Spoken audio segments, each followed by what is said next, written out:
Hello, and thanks for tuning in to this episode of R&R's Ask the Expert. I'm your host, Valerie King, R&R's editor-in-chief, and I'm joined today by Gregg Taylor, chairman and managing partner of GTE Holdings, which is the parent company for Xactly by GTE, specializing in restoration recruiting, Remotely by GTE, specializing in remote estimating, and Strategy by GTE, specializing in business consulting.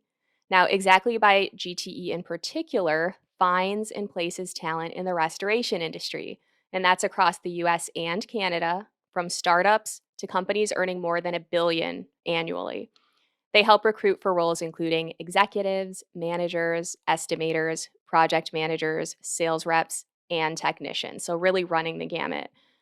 Of course, you may have guessed, today's topic is the staffing landscape within restoration. And we invited Gregg on to share what he sees across the restoration businesses that he serves, as well as best practices for finding, attracting, and keeping top notch team members. Thank you so much for joining me, Gregg. Thank you so much for having me. It's been terrific to watch you do your thing.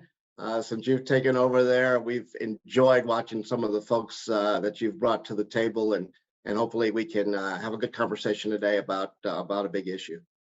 Thanks so much, Gregg. And yes, I couldn't agree more. Such a hot topic. It's a pleasure to have you speak to this, especially based on your exposure to a gamut of companies in this industry, but again, in this industry. So thank you. You're welcome. Glad to be here. Yes, yes. All right. So first, for those who are not familiar, could you talk more about GTE Holdings and how its three divisions I spoke to serve the restoration industry? Absolutely. Great question. So GTE Holdings is designed to be nothing more than a holding company for the companies that it owns. One of which is Strategy by GTE, which was our foundational piece back in the day. It's consulting business, and we were fortunate enough to be able to consult to all sorts of businesses. The first one we had, I think, was a flower shop. But as we were able to expand into different industries, whether it's manufacturing, whether it was in the funeral industry, whether it was in the restoration industry, all that knowledge was very helpful for us to kind of take a look at business in general. Remotely by GTE will be our newest baby in 2023. We see remote estimating as something that's going to be a bigger deal going forward. And so we're working our way up to be involved in that. We just see it as a trend, certainly with Matterhorn and the ability to do things remotely and with drones. That's upcoming, and we want to take part in that. Our big baby, though, is Xactly by GTE, and we're fortunate. We're the nation's largest restoration industry recruiting agency, and we're really proud of the fact that this company has been able to come to market and has been able to support the restoration industry. Helpful context. Thanks for sharing that. All right, now focusing in on that baby exactly by GTE, who would you say is your clientele within the restoration industry, and how exactly do you help them find and place talent? Yeah. Great question. So, in theory, anybody that needs talent could be a client of ours. They could be a smaller one-person entity. They could be part of a franchise, or they could be corporate owned. So we do business mostly at this point in time with some of the big boys, Belfor, Paul Davis owned, Serve Pro. We're doing some with Restoration One and PureClean, and we're looking to expand that base. So it really doesn't matter what company it is. It just really matters to us if it's a good cultural fit, and if you have needs that we can help you fulfill. We do all service levels. So from technicians on up to contents people and project managers and estimators, general managers of companies, directors of operations. On the admin side, we've got admin people, we've got accounting folks. So we really serve the entire set of jobs that an entity might have. And we really focus in the way we've structured our company on each of those. We're pretty proactive in how we go about our business. We believe strongly in the power of passive candidates. So we're looking for folks that aren't looking for a job. You can't imagine how many emails come to us and it starts with, I'm not really looking for something. That's the type of person that we really like to start with, is that passive candidate, to really understand who they are and see if they could be a match for the opportunity that we might have in a marketplace.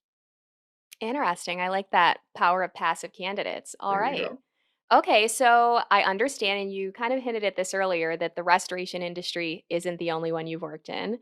Can you share a little bit about the funeral industry? When we first met, you talked about that and how you ended up from there to here in restoration, and how that experience really lends itself to serving restorers. Well, that's always an interesting question at dinner. Is what the funeral industry, right? And so literally, I was afraid of funeral homes when I got recruited to be in that industry as a sales rep. We had an insurance product that our funeral home owners could offer to their families. So if my mom was 88 and I came in, my dad's 89 and he's sick, I could pre-plan a funeral, and instead of putting the money into a trust account, the funeral homeowner could put the money into this insurance policy, get a commission on it, the money would be safe. And that's how I entered the funeral industry. It happened to be with the largest funeral home insurance company in the country at that time. Our territory did exceptionally well. I think I had really good clients, and we succeeded despite me. But we were really successful. It positioned me to move into a management position, an executive position with our sister company, which was in the casket manufacturing business. And instead of having a territory in California, I suddenly had the country. And we are trying to help businesses grow. We wanted them to use our product to do that. And so my accounts were individually owned small businesses, just like the restoration industry is made up of. That mom and pop who entered in this might have come from a construction background. They certainly understand the work that needs to be done. The question that we used to always try to figure out from a consulting perspective is how are they managing their business? And so when I left working for the corporate world, I left to form a strategy, which was a consulting company to the funeral industry. My clients were the same types of clients that we've got on the restoration side. Got to know them, got to sit in that chair. We ended up buying a funeral home that was in bankruptcy. And suddenly I became a funeral home owner. We bought several throughout the country through the years. I sold them all, and we kept the consulting side. But Valerie, really and truly, the fundamentals of small business remain the same regardless of industry. And I think that background allowed me, when I had an opportunity to work with Paul Davis as a consultant, to take that experience of building a small business, understanding the finances, understanding some of the things that keep you captive because of your size, that you really want to do, but you can't afford to do. It was those things that I was able to bring to the table, maybe an outsider's perspective, based on what I believe are really two similar industries where the individual doesn't even want to deal with you, doesn't even know who you are, and hopes never to use you. But when somebody dies, you need a funeral home. And when you have a disaster, you need a restoration company. And so that's how I see the two mirroring each other.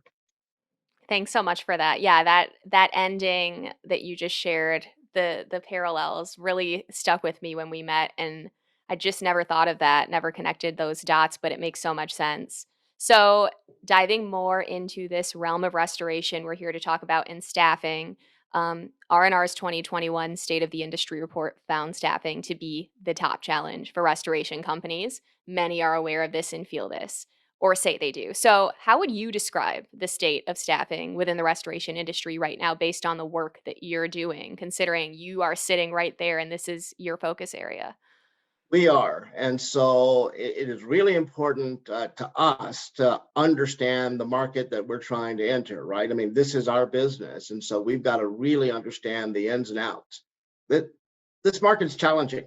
You see big titles thrown out there and headlines, such as the Great Resignation, but it's for real. We've had more people resign their jobs in September of last year have that number beaten out in October and again in November. Says that folks are looking at something different than what they looked at before. I think that COVID really did injure the restoration industry as it relates to talent on the lower end. If you're talking about your entry level spots, such as mid-techs, who have a difficult, dirty job, you see you see them in the nice PPE on the commercials, but the reality of it is they're in a dirty place. They're sucking out water. They're doing it day after day. It's not an easy job. When they got laid off during COVID, they stopped for a minute and said, do I really want to do this anymore? Like, is this fulfilling? What's it going to be like for me down the line? We have some people who tell us, some mid-techs are, they'll tell me, hey, I'm 40 years old now. My body is breaking down. Like, I can't do that anymore. And so those are real life things that have changed in the industry. I think it is a candidate driven market right now, Valerie. And if there's anything that my customers are struggling with, I would say it's that the way it used to be, that you need mid-techs here, we can give you 15 of them, you choose the top 3 and you're good to go. Sometimes it takes months to find 2. Candidates are saying, this is what I want. We've seen the pay scale for the lower end of the market go up substantially. Supply and demand makes a difference. And so some of the real issues that are affecting the country are showing up in this industry. A couple other things I think that are critical. 60% of the child care facilities that closed due to COVID have not reopened. And so if you've got a child that needs childcare or needs to have a place to go after school, that local facility is not there anymore. And so the question is, what do I do? How do I schedule this? Is it better that I just stay home now? There are all these things that didn't exist. And then you add into it that practically every, and I'm not generalizing here, I'm saying literally practically every restoration in the company in the country uses Indeed to find talent. Boy, if we're all looking for the A players in that one area, you can imagine how difficult the road is. So these are the real challenges that in 2022 and certainly in 2021 are affecting the industry. Wow. Yeah, that is quite the list. Anything else you'd like to add to the factors that you think are causing staffing and recruiting challenges within restoration? Certainly, so from a factors point of view, I think it starts with all businesses, such as myself, even you in your role, right? You ask yourself, is the way I've done it before, is that going to work in the future? That's that, and we mostly don't like the answer, because for the most part, we like the fact that we used to do it a certain way before. So change is uncomfortable for everybody. I told my wife one time I used to give speeches, and the most difficult one for me to ever give was change management, because I felt hypocritical. It's so difficult for me to change, right? You're trying to express this, and wasn't sure I was able to ever do a good job of expressing that. But the way that you used to do it has changed. How you pay people has changed. The fact that a lot of employees right now are saying, what are you doing in the community? What are you doing for breast cancer? What are you doing for this cause or for that cause? Like, what's the real value that you're bringing to your community, to the environment? These are real questions that we're getting that are certainly unusual for the restoration industry to face in an interview process. It's all new, and so adjustments have to be made. So many new things. Yes, for sure. So, what would you say are the most common challenges that you see those restoration business clients of yours facing when it comes to recruiting? What questions and struggles do they come at you with?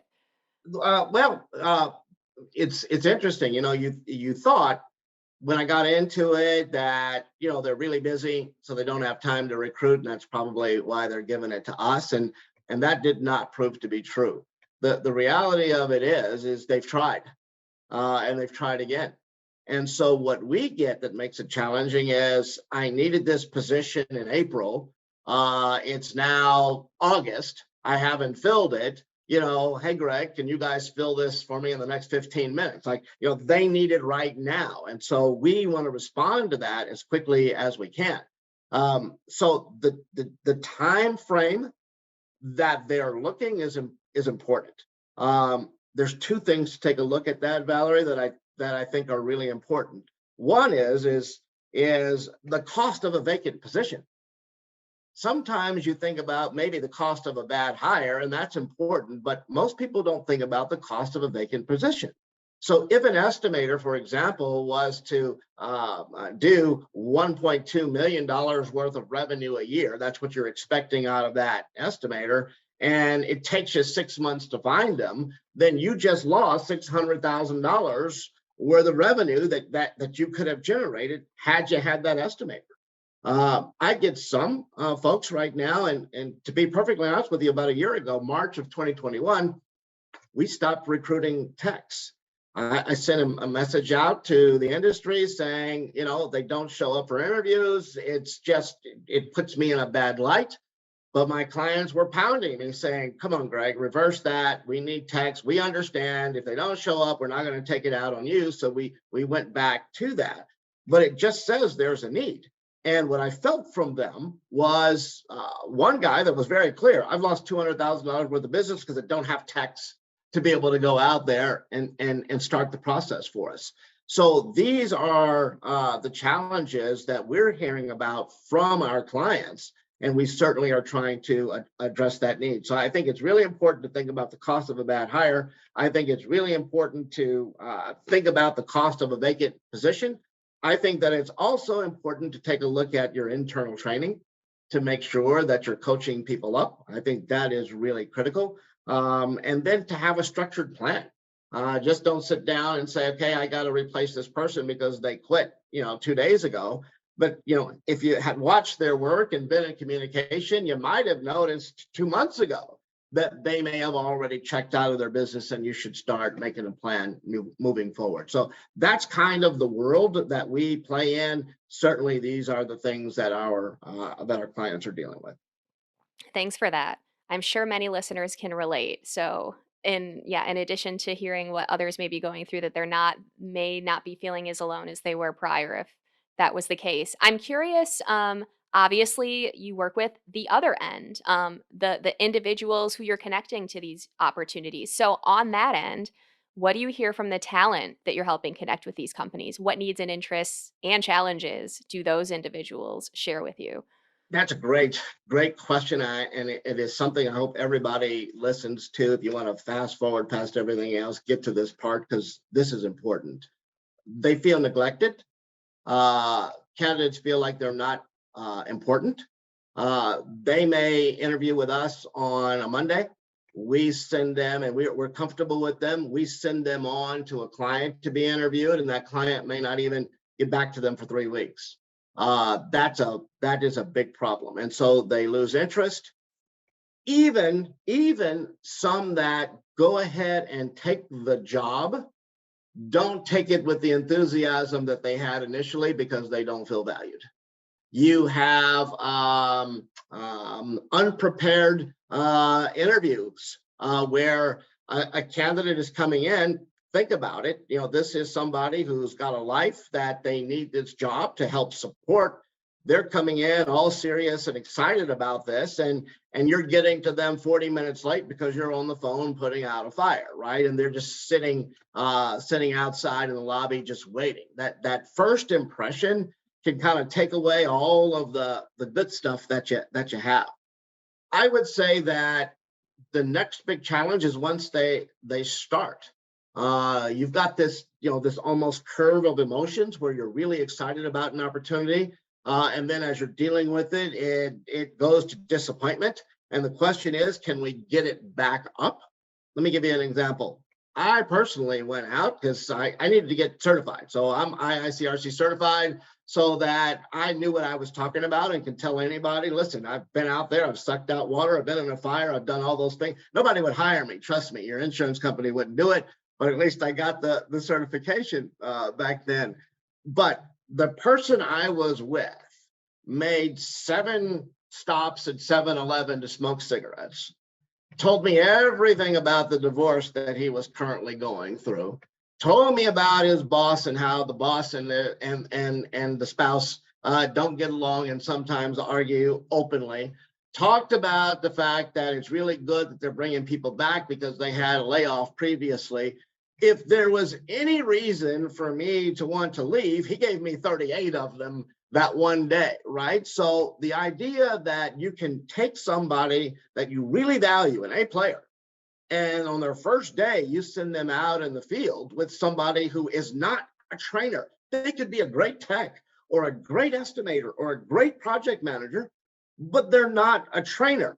Really puts that A candidate in a spot where they say, am I in the right spot? Are they treating me like an A player? And suddenly now you're dealing with the potential of turnover, which is even, which is why people call us, because somebody just left. And if you go back to the core of you were delayed in hiring them, you nitpicked over $1.83 an hour, right? You did all these things. You sent them out with somebody that wasn't a trainer, and now you're shocked that 2.5 months later they find a better offer. You shouldn't be. This is part of what's happening in the real world that we're trying to help address. Thanks for highlighting that. Very interesting. Oh gosh. Okay. So keeping going here, I'm curious, you kind of set the stage with challenges and how things are going and what you're seeing, these gaps. So what practical tips, all of that said, can you offer restoration companies on those different tiers, the attracting and the retaining of quality talent in this tight market?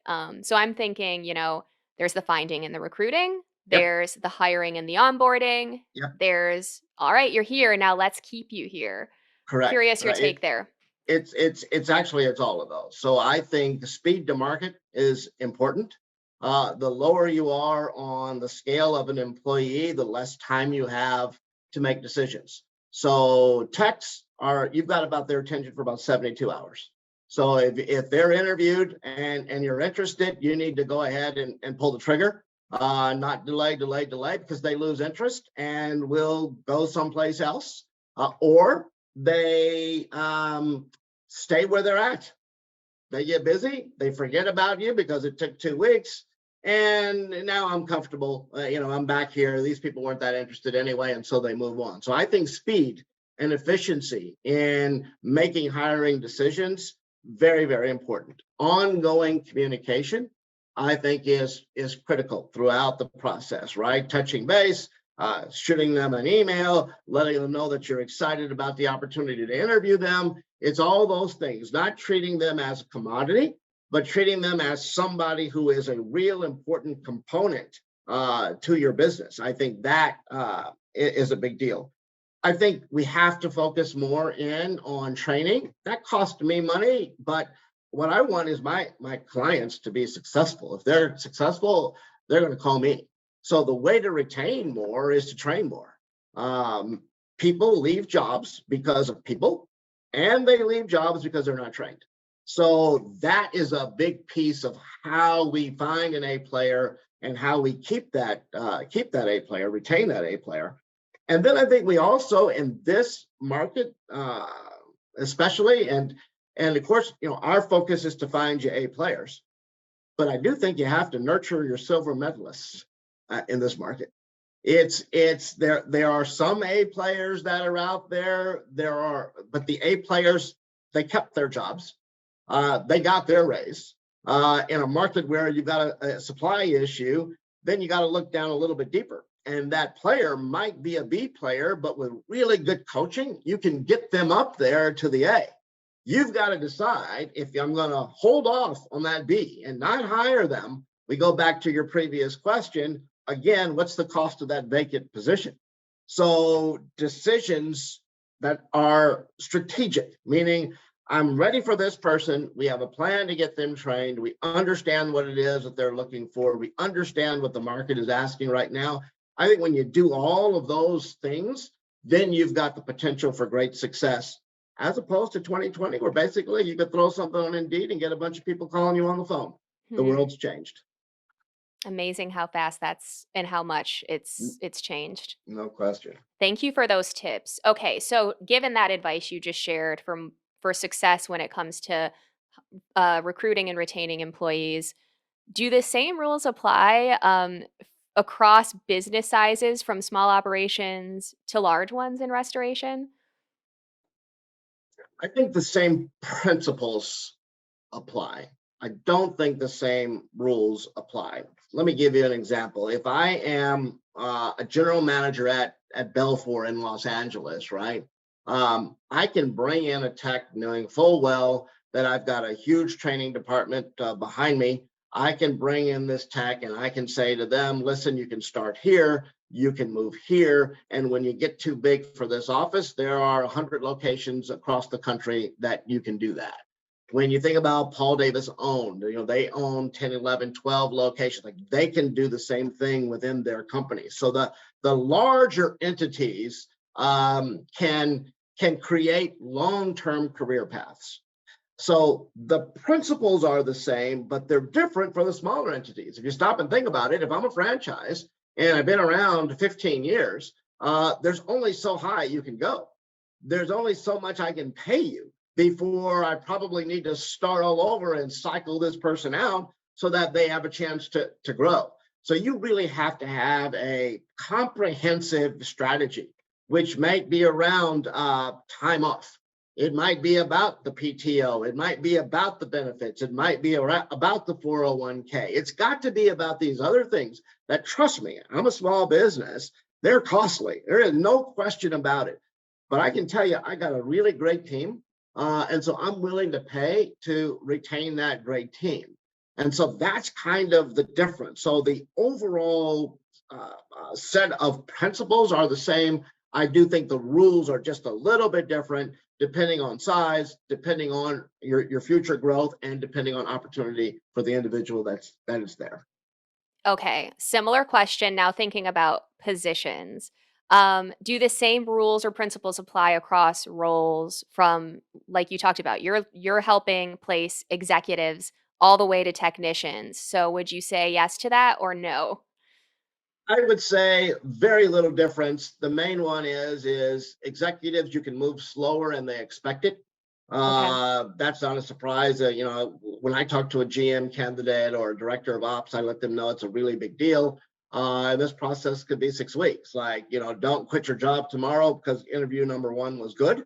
It could take a while versus some of the other positions where I do believe speed is critical both for the company as well as for the candidate. So I think that's the difference: senior level versus mid level. Speed and efficiency is probably the big difference. Okay. Now, back to this idea of the technician role. You've talked about that and how there are different challenges there. So, any specific advice for boosting recruiting and retention of technicians, who we often at R&R here have some of the most turnover? I would start with listen to them. Uh, we talked about my years in funeral service. So when we started buying funeral homes, of course, limousines are usually a part of what a funeral home owns. So whenever I would come into town to visit one of my funeral homes, they would send over the limousine and be perfect shape. I mean, spotless. The regular driver on a funeral would be there. I'd come out with my bags and they would be gentlemanly and grab my bags and put it in the trunk and open the back door. And I used to wait for them to do all that. And then I would say, you know what, I'm going to sit up in the front with you. And I would sit right in the front of the limousine and I would ask them questions about what are the people that you're driving around saying about us? Like we had a price increase. Is anybody bitching about that? We changed our product. How's that working? We got a new funeral director. Are they complaining that they missed the old funeral director? Like I got the real unvarnished truth. Um, Listen to them. I believe some industries are top down.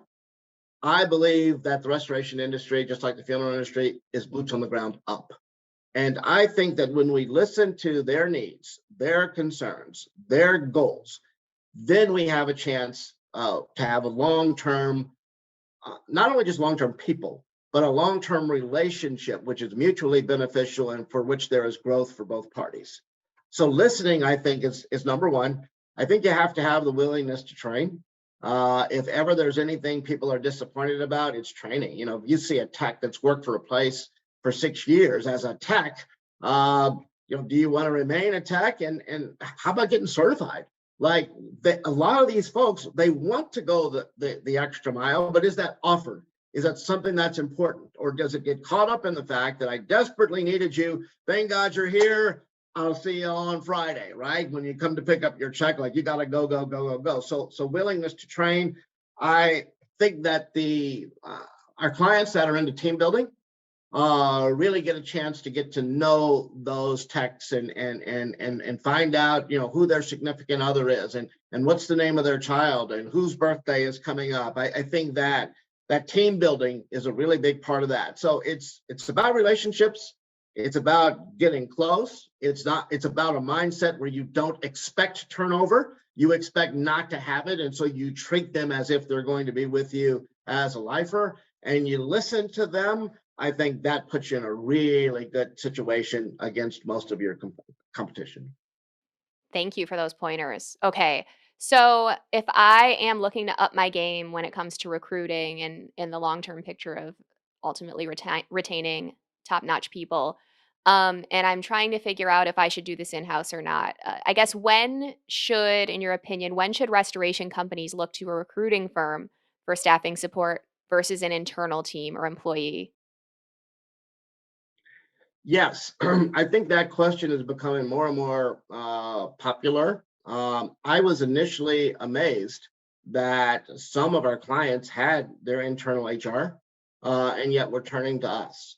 And so I really wanted to investigate why is that taking place, right? If they've got a quality person doing what we do, they ought to be successful.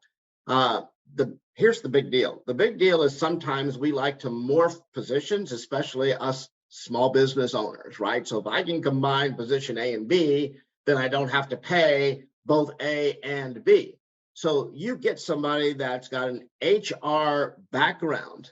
You're buried in HR stuff, to be perfectly honest. You've got, folks that are disgruntled. You have somebody that's mad at somebody else and you've got to arbitrate a dispute. You've got, medical insurance and 401ks and my paycheck is wrong. And did you punch it in the clock at the right time?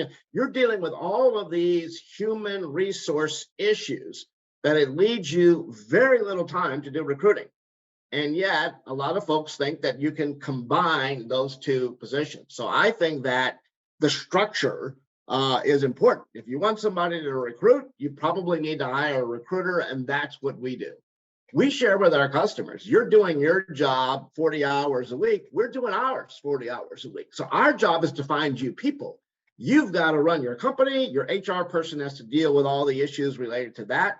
So I think that is a huge difference. So if you're smaller, you may need to reach outside to somebody like us faster so that we can get you people faster and you're not having the big issue of time value of money being lost, the cost of a bad hire because you're not a professional recruiter in the first place. Some of those checks and balances that we're able to put in place to ensure the lifespan of somebody that's there, a small business may not be able to do it. So I would say they should do it faster. For companies that have departments, it's really a matter of determining, is this an HR department or is this recruiting? Or do I have it manned up enough where it can be both? Like that's a determination that needs to be made. I would say, lastly, if you're looking for executive level staff, you should probably always come to us and you should always come to us quickly. The main reason is the job descriptions around that position are usually in somebody's head. Like it's not on paper and it's not contiguous with some of the other positions that you have. I mean, we've had some titles that in theory would be, so if you're a boss and an assistant boss, but the job description you give me is the boss, but it's for an assistant boss, like it's not going to work. So we're able to kind of work through some of that stuff because we deal with it all the time. So I think on those executive level positions, we have the reach, we can go outside of your local market and bring people into that market. I think those are the ones that should be done quickly. Either way, it's important to have a plan and a strategy for what you're trying to accomplish, whether you're big or small. Helpful considerations there. Now, thinking about tools, there are no shortage of tools available, and I'm curious what your thoughts are there. Are there any tools you recommend for optimizing the recruiting process? So there are some tests that some clients like to use, tests like the caliper test or predictive index or the culture index. They like to use some of those tests, and those might give you some hints. Maybe it's a culture thing that you're trying to deliver. So some of those tools, I think, at times can be handy. But I think that it boils down for everybody is just to understand that in today's market, you got to look beyond the resume gaps. Um, there are folks who got laid off or who stopped getting overtime, who left their job and went to go to work for Company B. Company B was no good, but they were offering hours, and I got to keep a roof over my head. So maybe I took 2 or 3 jobs in the last couple of years, and it's a person that you'd look at the resume and say, boy, you're a job hopper, right? So I really think we've got one of the tools is just analysis and understanding the market as the market really is, not as it was. I think that's part of it. I would say number 2, remote interviewing. The initial interview, so many times people want it to be on site, but then they give us a time to say, let's have a candidate here at 8:30 on Tuesday. Well, the candidate has a job, number 1. It also might be, because it's 8:30, it might be an hour and 15-minute drive, depending on the city you're in, even though it's only 20 miles away. So now I got an hour and 15 here. I got to get back over there. I'm an hourly worker where I'm at. I don't want them to know that I'm leaving. Like, it's a challenge. So in order to find out if you really want to talk to them, or I'm really interested in that company, I do think that remote interviewing and using Zoom or using GoToMeeting type calls, the video interviews can make a difference and can really expedite opportunities. You pretty much get a really good feel for whether or not I want them to come in. And from the candidate's perspective, do I want to take the hour and a half that it's going to take me to get over there to do it? I think we can knock out a lot of that, and you can do a bunch of video interviews in a short period of time versus having them all face to face. So I think remote interviewing. I'm going to throw a curve at you on this next one, Valerie. I think that diversity in your workforce is also a tool that's free of charge that you can use. The Harvard Business Review stated that if you've got a diverse staff, you're likely to get 12.9% increased bottom line revenue in what they call appreciation, meaning that somebody is thinking about something that you don't normally think about. Somebody is looking at something in a way that you don't normally look at. So I think that when you've got female leadership instead of all male leadership, or you've got African American or Asian or Hispanic decision makers, not just boots on the ground, but decision makers, you're going to hear about new ideas, new techniques, the way they reach markets that could be totally different. These tools don't cost money. These tools take a commitment to growth and to the use of diversity, to having an appreciation for a change in the market where there might be gaps. And I think using technology as remote interviewing, I think if you take those things that are basically free, it's going to open some doors for you as really good tools for you to get bigger and better. Thank you for that thoughtful list of comprehensive ideas in terms of tangible tools and, yeah, really thinking outside the box there to the human capital. All right. So, what tips can you offer, not the companies hiring, but the individuals, the talent looking for work in this industry, in restoration? Um, if you want a position, value the quality of your resume. Sometimes we get some horrific resumes of some very talented people, and the resumes just got not good enough. I think you need to value that. That certainly can earn you dollars. That's a great starting point. I think the second thing is to be prepared to be interviewed. A lot of companies now are doing behavioral interviews. One of the things that we send out to every single one of our candidates is here's some behavioral interview type questions that you should prepare for so that you're prepared for that opportunity. I think the other thing that we're seeing starting last September for the first time ever, Valerie, is we're getting calls from individual candidates saying, can you find me a place to go? Can you find me a forever home? I've tried. I thought that Billy Bob Restoration was going to be a great opportunity. It really wasn't. Then I jumped over here because I needed to keep the lights on. Like, I'm tired of this. Can you help put me in a great spot? You see, we know who the great players are out there. We're dealing with them in the markets every day. And so we're now able to steer a candidate. That's new to this industry, that you can come to us and we'll put you in a good spot. We're excited about that. We think that that's more. We need to figure out how to market that more. But if I'm a candidate, those are some of the things I look to say, hey, I'm an estimator. I've been here for 6 years. There's not much opportunity for me. Let me get a hold of these people who know folks who can find forever homes, and maybe they can find one for me. Wow. Okay. So to clarify there, you're saying that you're getting more interest and more outreach from candidates themselves than ever, and more thoughtful, purposeful, long-term goals that are in their heads for really finding a place, like you said, they can stay for a long time. Yes, it used to be we would get somebody that would go on our site and just apply, right? They Okay. see a job and they apply for the job.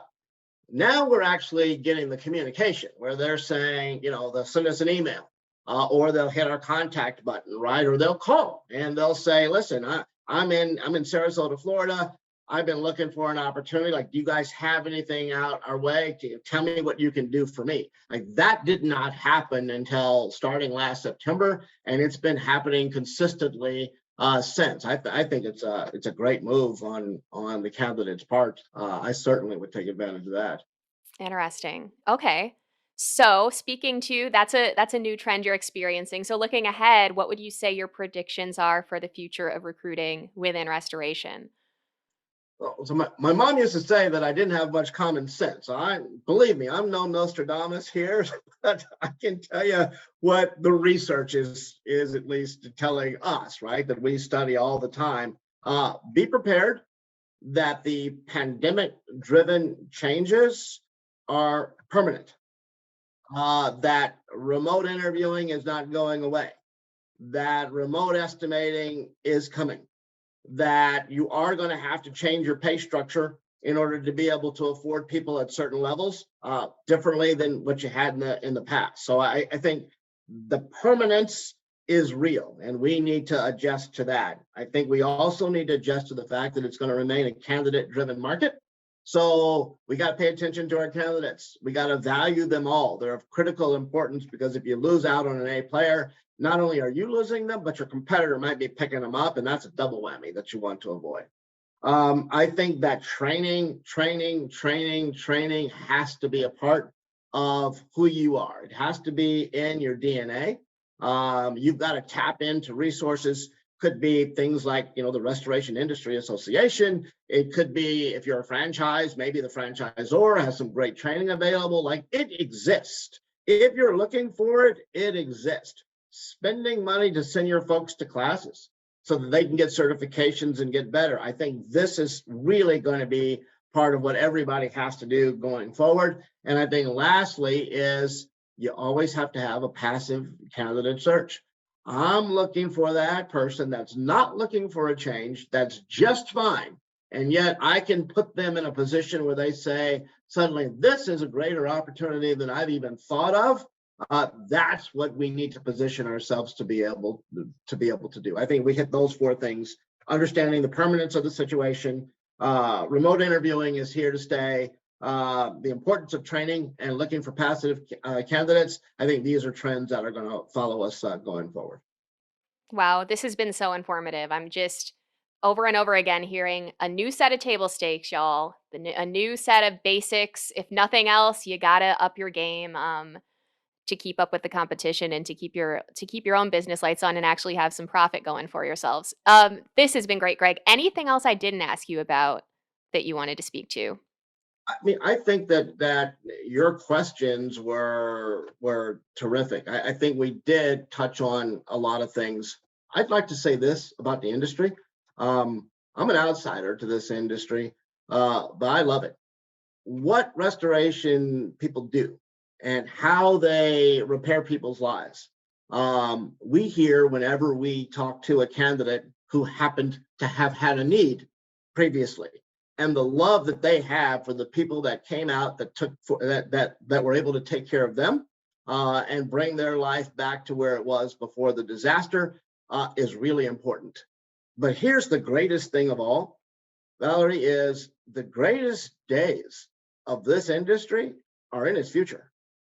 The disasters are going to continue. Accidents are going to continue. Insurance companies are going to need us. Like, we are not at the end of a business cycle where what used to be was great and our best days are behind us. There's no question that our greatest days are in its future. We share that with our team.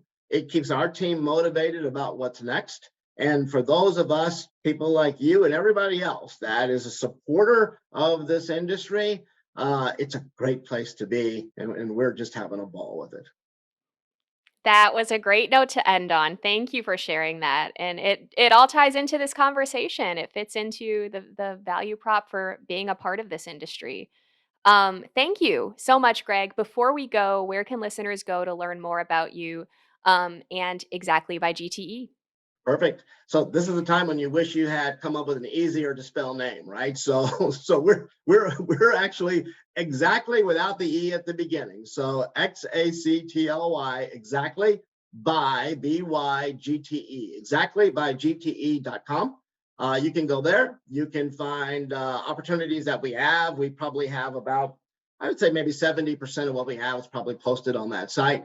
You can feel free to call us toll free at 888-237-9797 and reach us there. You can feel free to email me directly. It's Greg with two G's at exactlybygte.com. Any one of those, reach out to us on LinkedIn.